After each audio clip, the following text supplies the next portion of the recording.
Siyempre, Terry, alam namin close ka sa iyong mami, di ba? Close kayo sa Kay Inang. Yeah. And nakasali na pala siya sa Family Feud noon. Yung unang punta po dito ng Family Feud sa GMA7, si Kuya Richard Gomez pa yung Yes, host. oo. Naglaro po kami noon, and then kami po yung nanalo. Lagi niya pinapanood to. Basta GMA, lalo na yung Family Feud kasi na-experience niya itong... Kaya kayo tinatanong mo ako, how are you, Terry? Di ako, Yeah. Ganito, kasi, mahirap mawalan lang nanay. Of course. I'm sure nanonood siya ngayon, Inang. Yes. And magandang kahit papaano, naging banding niyo siguro ito. Pero at the same time, I'm sure she's glad to know na nandito ka. Kaya good luck sa inyong laro ngayon. Diba? You're gonna play, ngayon playing with a purpose. O, diba? Kaya best of luck sa Pero inyo. ang purpose namin ngayon, siyempre kailangan masaya.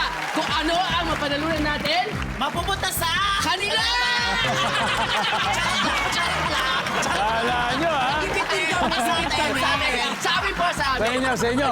Opo. Okay lang yan, just for fun lang naman. Yes! Just for fun.